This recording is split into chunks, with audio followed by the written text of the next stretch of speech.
Téléchargez notre application dw.com/appli. Bonjour Serge Bouzanga. Bonjour monsieur. À l'heure qu'il est-ce que la coalition des patriotes pour le changement contrôle toujours la ville de Bangassou? Oui, bien sûr. Il y a confirmation. Donc depuis hier, les combats ont été assez rudes. Mais effectivement, la ville de Bangassou est passée sous le contrôle de la coalition, donc des patriotes pour le changement. Et quelles sont les prochaines étapes après Bangassou? J'imagine que ce sera Bangui, la capitale. Vous savez, il n'y a pas qu'à Bangassou que nous devons intervenir. Donc, comme on le dit, tous les chemins mènent à Rome. Effectivement, l'objectif est de contrôler les 100% du territoire national, sans exclure Bangui. Vous comptez prendre le contrôle de la totalité du territoire national centrafricain. Est-ce que vous ne craignez pas une réplique des casques bleus de la MINUSCA qui soutiennent les FACA, les forces armées centrafricaines, depuis le début de vos offensives? Non, dans certaines déclarations que nous avons faites auparavant, l'objectif est effectivement d'atteindre Bangui sans pour autant toucher aux FACA, toucher à la population civile, toucher aux biens, aux structures de l'État, aux édifices publics. Partout, quelque part, nous sommes passés. S'il y a eu opposition de la part de la MINUSCA, c'est elle qui tire sur nos forces de la coalition. Mais en aucun cas, tout ce qui bat pavillon diplomatique, donc la MINUSCA en premier, les organisations, les ONG, ordre a été donné de ne pas toucher à tout ce qui est représentation diplomatique. Nous sommes dans cette logique-là, y compris la population civile, ainsi que les biens et les structures de l'État. Parlant toujours de la MINUSCA, la force de l'ONU en République centrafricaine, Mankeur Ndiaye, son patron, est fortement critiqué par plusieurs leaders de l'opposition pour son accointance supposée ou réelle avec le président Faustin Archange Touadéra. Est-ce aussi votre cas? Non, il faut faire le distinguo entre les missions des institutions internationales, et notamment la MINUSCA, qui œuvre en République centrafricaine.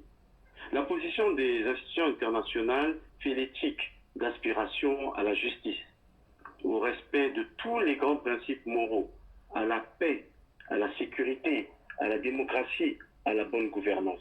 Donc il faut faire la différence entre les institutions et les individus. Et nous pensons que M. Mankeur Ndiaye est en roue libre. Il sort complètement la MINUSCA de son mandat qui lui a été attribué en République centrafricaine. Et donc, en s'acoquinant avec le pouvoir en place, donc, il légitime une certaine propagande gouvernementale. Nous, au sein de la coalition des patriotes pour le changement, on a déjà dénoncé ce type de posture qui n'honore ni la MINUSCA et qui n'honore ni son responsable en tant que chef et représentant légal d'une forte institution. Mais nous comprenons que ce sont les intérêts égoïstes, des intérêts personnels, qui priment sur plutôt le bien-être d'un État et des Centrafricains en particulier, puisque sa mission est en Centrafrique. Et à quelles conditions la coalition des patriotes pour le changement acceptera-t-elle de dialoguer avec le pouvoir centrafricain? Monsieur le journaliste, nous ne demandons que cela. Nous n'avons jamais refusé de discuter avec le gouvernement.